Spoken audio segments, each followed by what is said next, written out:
Hello students, पिछले class में हमने चैप्टर स्टार्ट किया था जिसका नाम था हेल्थ एंड डिसीजेस। ठीक है, तो उसमें हमने क्या क्या देखा था? हेल्थ की डेफिनेशन देखी थी, देन डिसीजेस की डेफिनेशन देखी थी, डिसीज किस टाइप की होती है वो देखे थे, देन कॉमन कुछ डिसीजेस रहते हैं आज के दिनों में वो देखा था। ओके, अब आज के फिर उसमें और एक देखा था इन्फेक्शियस डिसीजेस देखे थे कि इन्फेक्शियस डिसीजेस कौन से रहते हैं, किससे किससे फैलते हैं। ओके, अब उसके बाद नेक्स्ट हमारा टॉपिक है नॉन इन्फेक्शियस डिसीजेस। क्या है? Non infectious diseases. अब नॉन इन्फेक्शियस डिसीजेस किसको बोलेंगे? जो डिसीजेस एयर थ्रू, ओके, मतलब पर्सन टू पर्सन नहीं फैलते हैं, उसको बोलते हैं नॉन इन्फेक्शियस डिसीजेस। अब नॉन इन्फेक्शियस डिसीज में कौन सा है? देखो, diseases which do not occur through the infections and body contacts are called as non infectious diseases. मतलब ऐसे डिसीजेस जो कि किससे, इन्फेक्शन से नहीं फैलेंगे या फिर बॉडी कॉन्टैक्ट से नहीं फैलेंगे, उस डिसीज को बोलेंगे हम नॉन इन्फेक्शियस डिसीजेस। मतलब इन्फेक्शियस डिसीज हमने देखा था कि अगर किसी को खांसी है या फिर टीबी है और अगर वो खांसता है तो वो टीबी के जो वायरसेस है वो दूसरे के शरीर में चले जाते हैं और उसको अफेक्ट होते हैं। लेकिन नॉन इन्फेक्शियस डिसीज में ऐसे नहीं होता, इसलिए उसको नॉन इन्फेक्शियस बोलते हैं, मतलब इन्फेक्शन नहीं होना उसका। अब उसमें है फर्स्ट है कैंसर। ठीक है ना, कैंसर आपने सुना होगा। या फिर देखो, ऐसा आपने बहुत बार यहाँ पे ऐसा जो पिक्चर है वो देखा होगा, सिगरेट पे रहता है, तंबाकू पे रहता है, ठीक है ना, उससे भी माउथ कैंसर होता है। ओके, सो फर्स्ट डिसीज है हमारा कैंसर। अब कैंसर देखो एग्जैक्टली कैंसर होता क्या है या फिर कैंसर है क्या। ठीक है, so uncontrolled and abnormal cell growth is called as cancer. मतलब हमारे बॉडी में जो सेल्स रहते हैं, हर बॉडी के हर पार्ट्स में क्या है, सेल्स है। अगर वो सेल्स ज़्यादा पैमाने में तैयार होने लगे, ठीक है, तो क्या होता है, कैंसर होता है। ठीक है, ग्रुप्स और lumps of cancerous cells is called as malignant tumour. मतलब आप जिसको भी देखोगे ना, अगर जिसको कैंसर हुआ है वहाँ पे ऐसा गांठ जैसे आ जाता है। जैसे माउथ को हुआ तो पहले वो गांठ आएगी, वो बड़ा सूजन आएगी, फिर वो सूजने के बाद में वो फूट जाता है। मतलब क्या हो रहा है, समझो मुझे माउथ कैंसर हुआ तो माउथ कैंसर में क्या होगा, जो मेरे बॉडी के सेल से, माउथ के सेल से वो ज़्यादा ग्रोथ करने लगेंगे, बहुत ज़्यादा क्या होगी, वो तैयार होना चालू हो जाएंगे। फिर यहाँ पे ऐसा ट्यूमर आ जाएगा, ट्यूमर आएगा फिर वो फूटेगा, तब मुझे क्या होगा, माउथ कैंसर होगा। तो उसको कौन सा ट्यूमर बोला जाता है? Malignant tumour. क्या बोला जाता है? Malignant tumour. मतलब जो कैंसर के सेल रहते हैं ना वो ज़्यादा तैयार होके वहाँ पे ऐसा ट्यूमर जैसा आ जाता है। ब्रेन का ट्यूमर भी वैसा ही है, पेट में अगर ट्यूमर हुआ तो वो भी वैसा ही है। मतलब वहाँ पे जहाँ पे भी कैंसर हुआ है वहाँ पे वो ट्यूमर जैसा, मतलब ऐसे सूजन आ जाती है। ठीक है, उसको मैलिग्नेंट ट्यूमर बोलते हैं। Cancer can occur in various organs. अब कैंसर बहुत सारे अपने शरीर पे कहीं पे भी हो सकता है, जैसे लंग्स पे हो सकता है, लंग कैंसर बोलते हैं, माउथ पे माउथ कैंसर बोलते हैं, देन टंग मतलब अपनी जीभ, उस पर भी कैंसर हो सकता है, स्टोमैक पेट में भी कैंसर हो सकता है, ब्रेस्ट मतलब छाती अपनी, उस पर भी कैंसर होता है, यूटेरस उस पर भी होता है, स्किन एंड टिश्यूज मतलब अपनी बॉडी की जो भी स्किन से टिश्यूज है उसमें भी क्या होता है, कैंसर हो सकता है। लाइक ब्लड कैंसर भी रहता है। ठीक है, देन रीजन्स फॉर कैंसर। अब कैंसर के रीजन्स क्या है, कौन से रीजन्स है? कंजम्पशन ऑफ टोबैको, पता है टोबैको मतलब तंबाकू खाने से कैंसर होता है, गुटखा होता है, स्मोकिंग सिगरेट पीने से, बीड़ी पीने से भी कैंसर होता है, अल्कोहलिज्म मतलब दारू पीना, उससे भी कैंसर होता है, lack of fibre content, fruits like leafy vegetables मतलब अगर आप अच्छे से फ्रूट्स नहीं खाते हो या फिर फाइबर कंटेंट्स के अगर फ्रूट नहीं खाते हो या फिर खाते ही नहीं हो तभी भी कैंसर हो सकता है। Excessive consumption of junk food मतलब पिज्ज़ा, बर्गर, आप जो बाहर नूडल्स, मंचूरियन वगैरह खाते हो ना, ये जंक फूड है। जंक फूड मतलब जल्दी से तैयार होने वाला लेकिन वो पचने में कठिन जाता है, तो उसको जंक फूड बोलते हैं। जैसे पिज्ज़ा है, बर्गर है, नूडल्स है, मंचूरियन है, ये सारे खाने से भी कैंसर हो सकता है। Okay, are of some many possible reasons, ऐसे बहुत सारे रीजंस है जिसके कारण क्या होता है, कैंसर होता है। Then hereditary may also be a reason, hereditary से भी कैंसर होता है। हेरिडिटरी मतलब अगर आपके पिताजी को कैंसर है तो आपको कैंसर होगा। ओके, अगर आपकी माँ को कैंसर है तो आपको कैंसर होगा। इस तरीके से हो सकता है। ओके, देन नेक्स्ट है सिम्टम्स ऑफ कैंसर। अगर आपको कैंसर हो ही गया तो सिम्टम्स क्या क्या दिखेंगे, मतलब आपके शरीर में ऐसा क्या बदलाव होगा, क्या सिम्टम्स आपको दिखेंगे जिसके कारण आप बोल सकते हो कि हाँ मुझे सर कैंसर हो गया। तो पहले क्रोनिक कफ, बहुत ज़्यादा आपको खांसी होगी, बहुत ज़्यादा खांसी होगी। ओके, हॉर्स वॉइस, आपके गले में खराश होगा, मतलब आप जब बोलोगे ना तो एक्चुअल आवाज़ नहीं निकलेगी, थोड़ी सी हरासमेंट की आवाज़ निकलती है, जैसे गला बैठने के बाद कैसे होता है उस तरीके से। डिफ़िकल्टी इन सॉलोविंग, ओके, मतलब आप कुछ खाते हो या फिर कुछ पीते हो ना तो उसमें भी आपको डिफ़िकल्टीज आएगी। Then incurable scar and inflammation, मतलब आपके बॉडी पे ऐसे रैशेस आ जाएंगे, आपको खुजली जैसा लगेगा। ओके, रैशेस आ जाएंगे। इन्फ्लेमेशन मतलब बॉडी पे ऐसे जलन होना, इस तरीके से रीजंस रहते हैं। देन लम्स इन ब्रेस्ट, मतलब छाती पे दुखना बोलो या फिर इंटरनल सूजन आती है छाती पे। Okay, then unexplained weight loss, मतलब आपका वेट इतना फास्टली वेट लॉस होगा, अगर बहुत ज़्यादा जाड़ा पर्सन भी है ना और उसको अगर कैंसर होगा एकदम सूख जाता है। ओके, वेट लॉस उसका फास्टली होता है, वो किसके कारण होता है, कैंसर के कारण होता है। ये कुछ सिम्टम्स ऑफ कैंसर है। ओके, देन नेक्स्ट अब सेकंड है डायबिटीज़। डायबिटीज़ का पर्सन भी आपने देखा होगा, आपके मम्मी को, पापा को या फिर आपके फादर को वगैरह, सॉरी ग्रैंडफादर को, ग्रैंडमदर को भी डायबिटीज़ होती है। ठीक है, तो देखो डायबिटीज़ एग्जैक्टली क्या है। The hormone insulin produces a pancreas control the level of sugar glucose in blood, मतलब हमारे बॉडी में ब्लड रहता है, उसमें ना शुगर ग्लूकोज रहता है, वो शुगर ग्लूकोज कंट्रोल करने का काम कौन करता है, पैनक्रियाज मतलब इंसुलिन करता है। एक जो अपने हार्मोन्स रहते हैं हमारे बॉडी के, वो इंसुलिन सीक्रेट करते हैं, जिसके कारण शुगर ग्लूकोज क्या होता है, ब्लड में क्या होता है, मेंटेन रहता है। अगर if insulin is secreted in low quantity glucose level can not be controlled, this disorder is called as diabetes.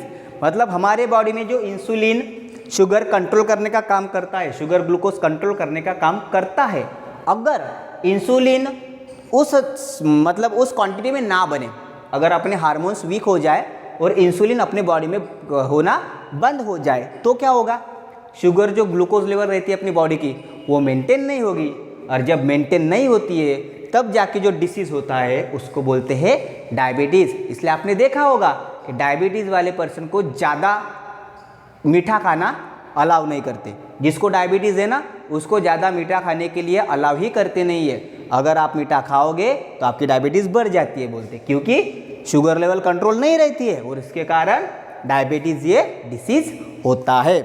ठीक है, then symptoms which can not be ignored, ऐसे सिम्टम्स डायबिटीज़ के जो इग्नोर नहीं कर सकते, अगर आपने इग्नोर किया मतलब आपको डिसीज़ हो गया है डायबिटीज़। तो कौन सा है, फ्रीक्वेंट यूरिनेशन एट नाइट। अब देखना जिसको भी आपके घर में अगर डायबिटीज़ पर्सन रहेगा तो डायबिटीज़ पर्सन वाले को ना हर बार वॉशरूम जाना पड़ता, हर बार बाथरूम जाना पड़ता, मतलब 10 मिनट में 15 मिनट में उसको बार बार जाना ही पड़ता है। अगर नहीं गया तो उसको प्रॉब्लम हो सकती है। तो कब होगा, जब उसको डायबिटीज़ होगा तब। देन इंक्रीज ओबेसिटी और वेट लॉस, एक तो डायबिटीज़ वाला पर्सन बहुत ज़्यादा जाड़ा हो जाएगा या फिर बहुत ज़्यादा सूखा हो जाएगा। अगर ऐसा हुआ तो समझ लेना उसको क्या है, डायबिटीज़ है। देन रीजन्स फॉर डायबिटीज़, अब डायबिटीज़ के रीजन्स क्या है, मतलब कौन से कारण से फैलता है। देखो हेरिडिटी, मतलब एक तो आपके पापा मम्मी को होगा तो आपको होगा, या फिर आपके दादा परदादा को होगा वो आपके दादा को होगा, फिर आपके पापा को होगा, आपके पापा से आपको होगा, मतलब हेरिडिटरी। ओके, जेनरेशन टाइप बोल सकते हो उसको। देन ओबेसिटी, मतलब अगर बहुत ज़्यादा एक जाड़ा पर्सन है, ओके ना, लठ्ठ माणूस म्हणतो आपण त्याला, अगर ऐसा कुछ हुआ मतलब ओबेसिटी बहुत ज़्यादा जाड़ा पर्सन रहा तो उसको भी डायबिटीज़ होने के चांसेस रहते हैं। Then lack of physical exercise, अगर आप सुबह में बराबर उठते नहीं हो, योगासना नहीं करते, प्राणायाम नहीं करते, दौड़ने को नहीं जाते, अगर ऐसे फिजिकल एक्सरसाइज नहीं की तो आपको डायबिटीज़ हो सकती है। देन मेंटल स्ट्रेस, अगर आपके बॉडी पे बहुत ज़्यादा स्ट्रेस है, अगर आप ज़्यादा स्ट्रेस लेते हो कोई सी भी चीज़ का, ओके ना, अगर पढ़ाई के बाद भी आपने ज़्यादा स्ट्रेस लिया तो आपको डायबिटीज़ हो सकती है। ठीक है, देन हार्ट डिसीजेस, नेक्स्ट है अपना हार्ट डिसीज। हार्ट डिसीज मतलब अपने हृदय जो बोलते हैं ना उसके डिसीज कौन से हैं। देखो efficiency of the heart disease decreases due to decrease in blood supply and thereby oxygen and nutrient supply to the heart muscles. Okay, मतलब हमारा हार्ट किस पे वर्क करता है, आपको पता है हार्ट में क्या होता है, ब्लड सप्लाई होता है, मतलब हार्ट अपना ब्लड तैयार करता है। ओके, उसकी एफिशिएंसी रहती है। अगर समझो कि हार्ट को प्रॉपरली ब्लड नहीं जा रहा है या फिर जो न्यूट्रिएंट्स है, ऑक्सीजन है, वो नहीं जा रहा है, अगर आपका नाक दबा के रखा, नाक मुंह और दबा के रखा, तो कुछ देर बाद में देखो आपकी मौत हो जाती है। क्यों? क्योंकि आपका नाक मुंह दबाने के कारण क्या हो रहा, ऑक्सीजन सप्लाई नहीं हो रहा हार्ट को। अगर हार्ट को ऑक्सीजन ही सप्लाई नहीं हो रहा तो आपकी मौत हो ही सकती है ना। तो मतलब क्या होगा, जो एफिशिएंसी ऑफ हार्ट डिसीजेस, मतलब जो हार्ट डिक्रीजेस, मतलब हार्ट की जो एफिशिएंसी है काम करने की वो डिक्रीज हो जाती है। उसके कारण जो ब्लड सप्लाई रहता है या फिर ऑक्सीजन रहता है वो प्रॉपरली मेंटेन नहीं होता और उसके कारण फिर हार्ट मसल्स कमज़ोर हो जाती है, उसकी एफिशिएंसी कम हो जाती है, फिर वो ब्लड प्योरीफाई करना कम करता है और इसलिए फिर हार्ट अटैक आता है। Due to this heart has to perform more work that leads to stress on it, this may causes the heart attack. अब इसके कारण क्या हुआ, देखो एक आध मशीन काम नहीं कर रही है या फिर स्लो काम कर रही है और आप उसमें ना बहुत सारा ज़्यादा मटेरियल डाल रहे हो। एक आध ऐसी आटा चक्की देखो, आटा चक्की में अगर जितना आटा होता है उतना ही अगर डालोगे तो अच्छा होगा, उससे ज़्यादा मटेरियल भर तो क्या हो जाएगा, आटा चक्की जाम हो जाएगी।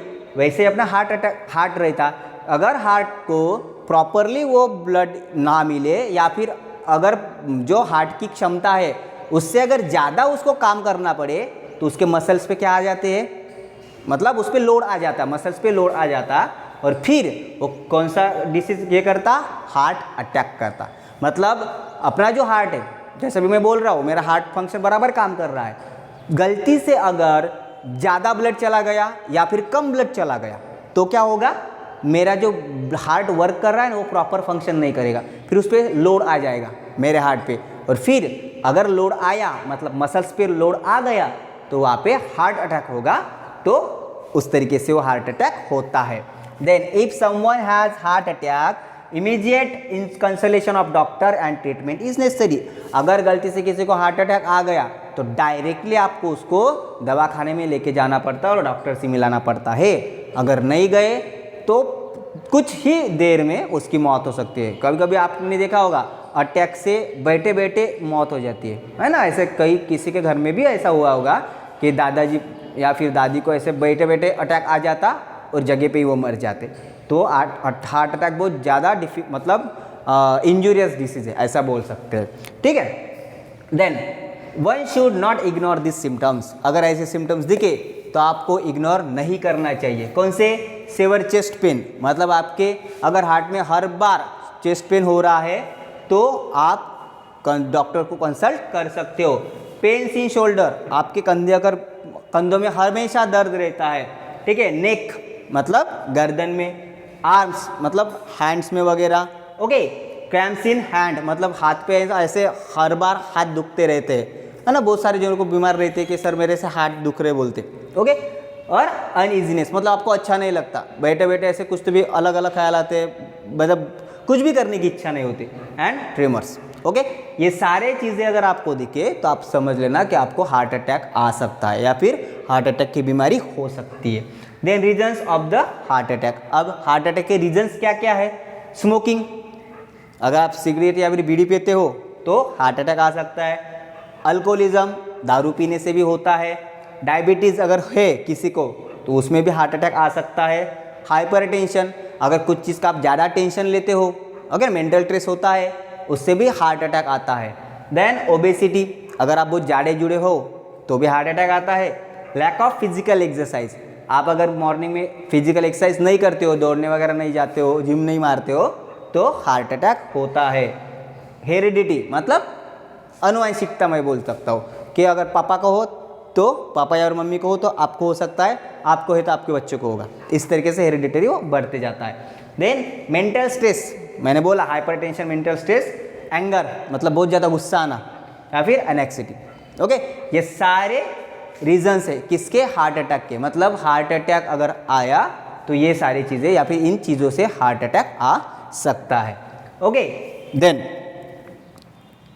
नेक्स्ट है, अब देखो हार्ट डिसीजेस, जो हमारे हार्ट डिसीजेस है, ओके। तो हार्ट डिसीज अगर किसी को हुआ तो उसमें सर्जरीज कौन से करते हैं? एंजियोप्लास्टी हार्ट सर्जरी है, बाईपास सर्जरी, अगर किसी के जो हार्ट को जो सप्लाई ब्लड सप्लाई करने वाली जो आर्टरीज वेन्स रहती है अगर वो ब्लॉक हो जाए तो बाईपास सर्जरी किया जाता है। ओके, ओपन हार्ट सर्जरी वो भी हार्ट डिसीज में किया जाता है। इंस्टॉलेशन ऑफ पेसमेकर, अब पेसमेकर क्या होता है पता है क्या?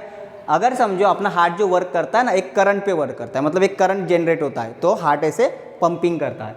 अगर वो करंट जनरेट करने वाली मसल्स अगर वीक हो जाए तो वहाँ पे हम बाहर से पेसमेकर लगाते हैं जिसके कारण हमारा हार्ट बराबर प्रॉपरली फंक्शन करता है। Installation of stents, okay, and heart transplant, मतलब अगर एक आध का हार्ट बहुत ज़्यादा खराब हो गया तो दूसरे का हार्ट आप उसको लगा सकते हो। ये सारे हार्ट डिसीज के सर्जरीज है। Okay, then next misuse of medicine.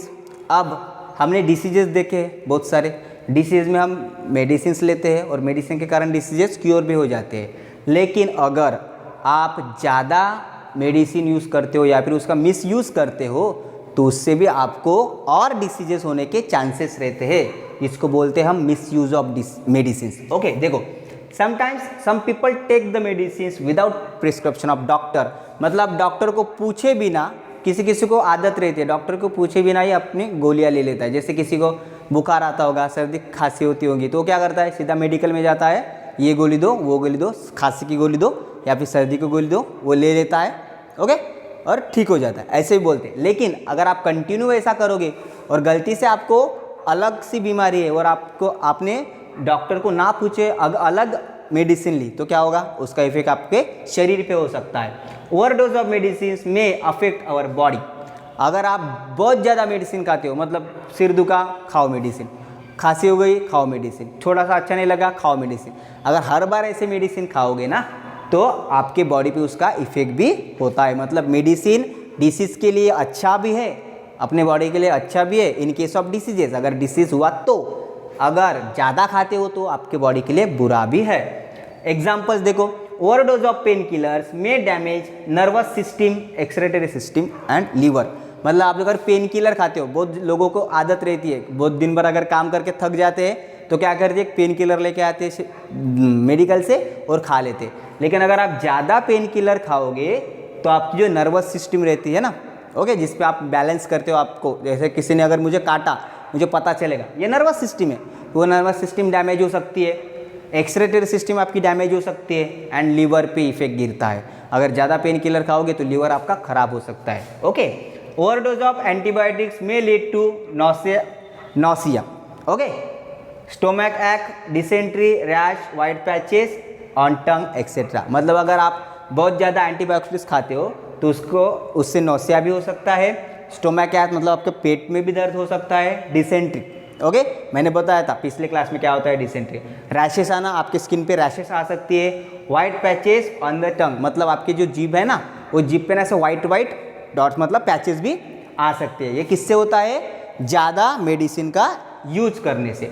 Then generic medicine. अब जेनेरिक मेडिसिन क्या है, generic medicine are also known as general medicine. जो जनरल मेडिसिन रहते हैं उसको हम जेनेरिक मेडिसिन बोलते हैं। They are manufactured and distributed without any patent. मतलब वो जो बनाए जाते हैं या फिर डिस्ट्रीब्यूट किए जाते हैं उसका पेटेंट नहीं रहता, मतलब उसका फार्मूला कुछ नहीं रहता, वो अपने इससे जैसा फार्मूला मिला वैसे बना देते हैं और डिस्ट्रीब्यूट कर देते हैं, ठीक है, मतलब उसका प्रोडक्शन और उसका डिस्ट्रीब्यूशन पेटेंट से नहीं होता है। These medicine are at par in quality with branded medicine. मतलब जो ब्रांडेड मेडिसिन रहती है ना उससे उसकी क्वालिटी कम रहती है, ओके, कम रहती है या फिर उसके बराबर भी रह सकती है। Then production cost of this medicine is very low due to the fewer expenses on research as their formula is already available. मतलब अगर मुझे किसी गोली बनाने का फार्मूला पता है, ओके, तो मैं उसकी वो जो गोलियां है मैं दूसरे मेडिकल मतलब दूसरी फैक्ट्री में भी बना सकता हूँ, है ना, उसकी क्वालिटी थोड़ी सी कम रहेगी या फिर ज़्यादा रहेगी, तो मुझे प्रोडक्शन करने में तकलीफ जाएगी क्या, नहीं जाएगी, मतलब प्रोडक्शन कॉस्ट मेरा कम आ जाएगा। मतलब वो चीज़ का फार्मूला मुझे पता है तो मैं क्या करूँगा, उससे दूसरी चीज़ बना सकता हूँ, या फिर ये फार्मूला यूज़ करके अलग जगह में उस मेडिसिन बना सकता हूँ। तो ये कौन से रहते हैं, जेनेरिक मेडिसिन रहती है। Then lifestyle and diseases. अब लाइफस्टाइल मतलब क्या, आप जो रोज़ जमाना जीते हो, ओके, जो आप लाइफस्टाइल यूज़ करते हो, अगर वो प्रॉपरली रही तो आपको डिसीजेस नहीं होगा, और अगर आप आपके लाइफस्टाइल प्रॉपर नहीं है तो आपको डिसीजेस हो सकते हैं। देखो कैसे, lifestyle includes the daily routine and the type of food. मतलब लाइफस्टाइल मतलब क्या, आपकी डेली रूटीन कैसा है, आप कितने बजे उठते हो, कितने बजे सोते हो, कितने बजे खाना खाते हो, कितना व्यायाम करते हो, कितना चलते हो, कितना काम करते हो, ये सारी चीज़ें किस में आएंगी, लाइफस्टाइल में आएगी। और क्या आएगा उसमें, फूड, मतलब आप कौन से प्रकार का खाना खाते हो, घर का खाना खाते हो ज़्यादा या फिर बाहर का खाना खाते हो, ये सारी चीज़ें लाइफस्टाइल पे डिपेंड रहती है। अगर लाइफस्टाइल में इधर उधर हो गया तो आपको डिसीज होना ही होना है। Nowadays, habits like staying in bed till late morning and going to bed late in night, frequent changes in meal timings, lack of physical exercise, consumption of junk food, etc. have been increases। मतलब आज की भाग दौड़ के ज़माने में आपको पता है, आप आज का ज़माना कैसा है, भाग दौड़ का है, तो उसमें कभी कभी बहुत ज़्यादा आप लेट उठते हो। ओके, मतलब 6 बजे उठने का है तो 7 बजे, 8 बजे, 9 बजे, कोई 10 बजे तक सोते रहता है। सोने भी जाते हो रात को तो 9 या 10 बजे नहीं सोते हो, 12, 1, 2, 3 बजे तक क्या रहते हो, जगते रहते हो। Then frequent changes in meal timings, मतलब खाने का टाइमिंग प्रॉपरली नहीं रहता, कभी कभी 9 बजे खाते हो, कभी 10 बजे, कभी 8 बजे, ओके, कभी 7 बजे भूख लग जाती है, मतलब खाने का भी टाइमिंग क्या रहता, अपना प्रॉपर नहीं रहता। Then lack of physical exercise, अगर सुबह में आप लेट उठ रहे हो 8-9 बजे तो एक्सरसाइज किस तरीके से करोगे, मतलब फिजिकल एक्सरसाइज भी नहीं करते हैं आजकल के, मतलब आप आजकल के लोग। कंजम्पशन ऑफ जंक फूड, मतलब घर का खाना खाने के बजाय बाहर जाते हो, बाहर के टपरी पे खाना खाते हो या फिर होटल्स में, रेस्टोरेंट्स में खाना खाते हैं ज़्यादा। ओके, ये सारी चीज़ें क्या हो गई आज के ज़माने में, इंक्रीज़ हो गई, लाइफस्टाइल वैसे इंक्रीज़ हो गए। पहले लोग घर का ही खाना पसंद करते हैं, आजकल के लोग घर पे खाना नहीं बनाते, बाहर जाके खाना खाना पसंद करते हैं। ठीक है, ये सारी चीज़ें आज बढ़ गई है और इसलिए आज के समय में डिसीजेस भी बढ़ गए हैं। Due to this such peoples are getting sick frequently. इसके कारण क्या हो रहा है, बहुत सारे जो पीपल्स हैं ना वो सिक हो रहे हैं, मतलब कमज़ोर हो रहे हैं। ओके, पहले के जो लोग थे जो घर का ही खाना खाते थे वो एकदम तंदुरुस्त रहते थे। आजकल के लोग, आजकल के बच्चे तंदुरुस्त नहीं दिखते, मतलब सिक दिखते हैं। ठीक है, then if frequency of becoming sick is to be lowered, people should follow the right step। अगर कोई पर्सन रोज़ाना सिक महसूस करता है, मतलब उसको लगता है कि यार मुझ कुछ नहीं करूँ, कुछ करने की इच्छा नहीं लगती है ना, ऐसा सिक हो जाता है एकदम पूरा, कुछ भी करने की इच्छा नहीं होती समझो, तो ऐसे पर्सन ने फिजिकल मतलब लाइफस्टाइल उसने प्रॉपर रखनी चाहिए, मतलब सोने का टाइम, खाने का टाइम, ओके, ये सारे टाइम प्रॉपर मेंटेन करने चाहिए। उसने एक्सरसाइज भी करने को होना, अगर वो डेली सिक होता है तो, ओके, कमज़ोर होता है तो। इट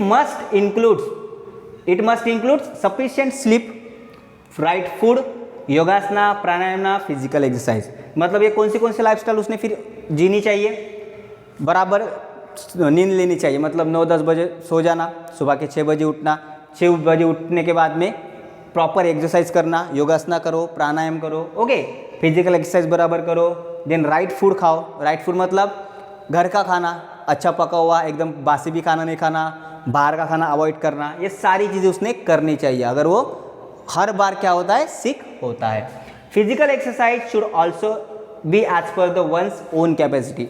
अगर फिजिकल एक्सरसाइज भी कर रहे हो तो एक प्रॉपर कैपेसिटी से होनी चाहिए, नहीं तो कोई जिम जाता है, हो गया ना, अपने वेट से ज़्यादा वेट मारने लगता है, उससे भी आपके बॉडी पे अलग परिणाम होता है। वो इसलिए जितनी आपकी कैपेसिटी है, बॉडी की कैपेसिटी है, उतनी आपने फिजिकल एक्सरसाइज करनी चाहिए। ठीक है, pranayama and yogasana should be perform under the expert supervision. मतलब जो आप प्राणायाम करते हो या फिर योगासन करते हो वो भी एक एक्सपर्ट रहता है उसका, उसके कारण मतलब उसके हिसाब से ही करने को होना। ऐसा नहीं कि सर मैंने प्राणायाम किया अपने मन से किया, अपने मन से नहीं करना है।